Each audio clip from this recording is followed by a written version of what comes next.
बिनिमयाव जों बिटिसिखौ सिक्स शेड्यूलखौ मोननो हादों। मानो जाथ' हाग्रामा महिलारि सार, खाम्फा सार, चन्दन ब्रह्म सारमोनहा रायजो राजाफोरनि सहयोगितायाव जिबायदि मोनसे माने गोरा संग्रामनि गेजेरजों बे गोरा संग्रामनि गेजेरजों गावसिनि रोंगौथिनि गेजेरजों भारत सरकारजों रायलायनाय समावहाय भारत सरकारखौ कनभिन्स खालामनानै दिनै बिटिसि सिक्स शेड्यूलखौ जों मोननो हादों। 275 आर्टिकेल सिक्स शेड्यूल बेवहाय बेखौ मोननो हादों। दिनैहाय बे सिक्स शेड्यूलाव जोंनो बानायनो हानाय क्षमता जोंहा दं। लेजिस्लेशन जोंहा क्षमता दङ, एक्जिकिउटिभ जोंहा दङ, बेनिफ्राय मा दङ जोंहा एडमिनिस्ट्रेटिभ जोंहा दङ। बेफोर क्षमताखौ मोननानै बेफोर क्षमताखौ लानानै जों दिनैहाय बिटिसि ओनसोलाव जोंनि डिपार्टमेन्टनि सायाव आयेन बानायनानै जोंनि ओनसोलखौ उन्नति खालामनानै जों सिन्था खालामनो हायो। खिन्थु दिनैहाय बे डिपार्टमेन्टखौ दिनै हरबाय, 16था डिपार्टमेन्टखौ हरबाय।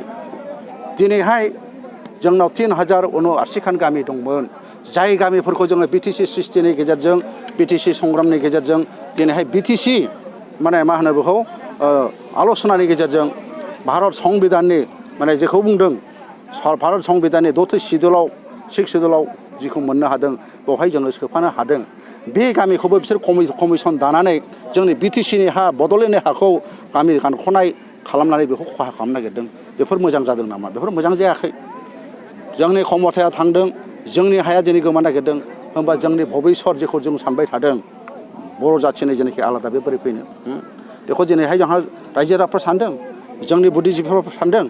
हे गतिके बेफोर जेनोखि मावबोनाय बे मावबोनायनि फिथाइखौ खिन्थु बिसोर मोनगोन, रायजोफ्रानो होगोन आरो जोंबो माने बेफोरनि थाखाय जों अनेक खोथा बुंदों, एसेमब्लियाव जों खोथा सोंदों, प्रश्न सोंदों, सोंनानै जोङो बिसोरनाव उत्तर बिदों। बिसोरो मोजां जबाब जोंनो होनो हायाखै। जिथु जोंनि एनडिपि बिनि गायसनगिरि रन्जन जोबथेसालियाव जोबजाबसिनबाय। दा बिथांनि सोमोन्दै नोंथांमोना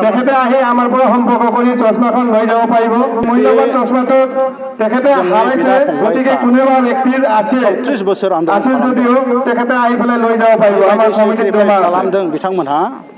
बे सेक्रिफाइस खालामनायनि उनावहाय बिथांमोनहा फैयै दिनैहाय बिटिआर सुक्ति जाबाय। सुक्तियाव दिनैहाय मा दं मा गैया बेखौ मिथिस्लाबाखसै।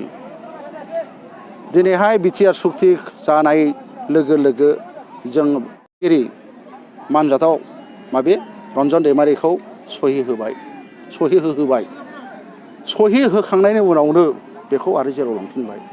मा सख्रान्थ दंलाय? आरो बबे माने मोनसे माबा दङ जे एकर्ड दङ, सुक्ति दङ जे सुक्ति जानायनि उनाव आन्दलनकारिफ्रा जे जेलाव थांफिननांगौ बे थिग जायाखै। दिनै बेखौ लांनायखौ जोंबो मोजां मोनाखै। दिनै रन्जन दैमारिखौ जेराव लांनायखौ जोंबो मोजां मोनाखै।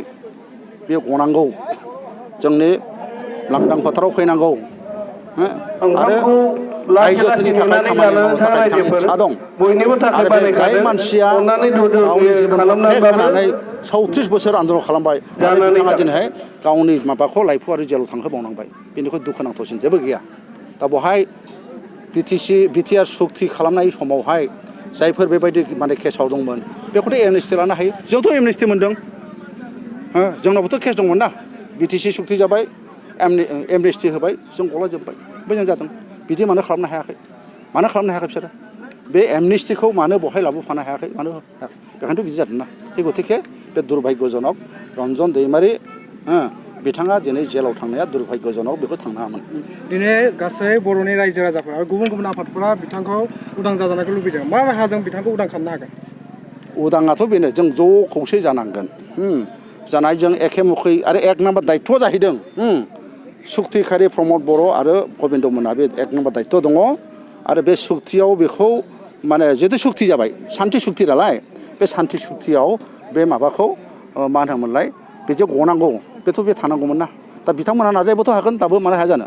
आयेननि खोथा बुङो, जुडिसियारिनि खोथा बुङो, नंगौ जुडिसियारि नंगौ, बे एक्जिकिउटिभ लेजिस्लेसन जुडिसियारि बे आयेनखौ जों आखायाव लानो हाया। खिन्थु राजनैतिक भाबै पलिटिकेल भाबै बेखौथ' जोङो दिल्ली सरकार, आसाम सरकार, बिटिआर सरकार गावसोरनो सरकार रायलायनायनि गेजेरजों बेखौलाय माथो लाबोनो हाया? हानांगोन ना, हानांगौ।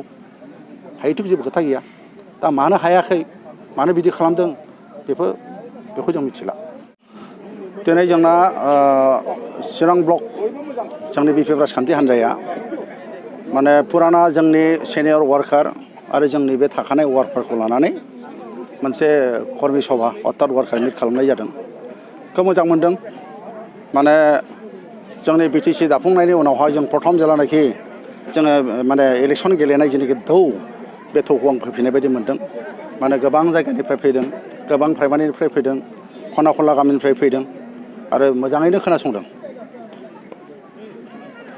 नोंथां बिपिएफ राजखान्थि हान्जा हिसाबै माबायदि खामानि मावलांनो थाखाय थाग थियारि जादों जोंनि बिपिएफ राजखान्थि हान्जाया माने जेब्लाबो रायजो राजानि थाखायनो मावगोन आरो जों बेखौ बुंदों जे जों खुनु दिन जों मिसा प्रतिश्रुति जों होनाय नङा जों जिखिनि जों मावदों जों बेखौ मावदों होननानै बुंदों आरो जोङो बिटिसि 15 बोसोराव जों जि मावदों आरो जोंहा मावबावनांगौ दं गोबां मावबावनांगौ दं आरो बेखौ जोङो जेलानाखि जोंनि सरकारा फैफिनगोन अब्ला जों मावलांगोन आरो बे जोंनि कमिटमेन्ट जिखिनि खोथा होदों बेखौ मावगोन बेवहाय माबा मोनसे सोरबा रायजो राजाफोरखौ माने हायै प्रेक्टिकेल नङै बुस्थुफोरखौ होलाबायगोन होननानै जों प्रतिश्रुति होआ खारन रायजोआनो राजा जों दिनै जुदि नंखाय खोथा बुङोब्ला गाबोनथ' जोंखौ बिसोर हमफिनगोन ना दिनैहाय इउपिपिएलआ मा खोथा बुंदों नोंसोरथ' मिथिगौ जा मिडिया नोंथांमोनहा मिथिगौ दिनै बिथांमोनहा बुंदों थांनाय जेनाखि माने बिसायख'थिनि सिगां जे जोङो भट होबानो साख्रि होगोन वान भट वान जब बबे देशनि नियम आमेरिकायावबो गैया बिश्वआवनो गैया जे साफ्रोमबो भट होग्राफोरनो साफा साफा साख्रि होगोन बेखौ रायजोफोरखौ गनाय होनाय जायाखै होनबा बिसोरो बुंदों जे जोङो सेल्फ हेल्प ग्रुपफोरनो 75,000 होगोन जोंना बेसेबां हाजार दङ फ्राय खाथि लागानो दङ सेल्फ हेल्प ग्रुपआ 75 जुदि हाजार होयोब्ला जोंनाव बेसेबां थाखा थांगोन बे थाखाया जोंनाव दंनाया बिटिसिआव गैया बेफोर माने ओरैनो बुंलाबायनाय दा नंखायनो जों बिसोरबायदि प्रतिश्रुति होआ जिहेतु गोबां खोथा बुंदों बेफोरखौ बुंनानैनो बिसोर भट लादों दाथ' रायजो जोंनि बे बिथिङाव गोबां माने बुद्धिजीबिफ्रा अर्थात फुराना जेनाखि कर्मिफोर बिथांमोनहानो बुंदों जे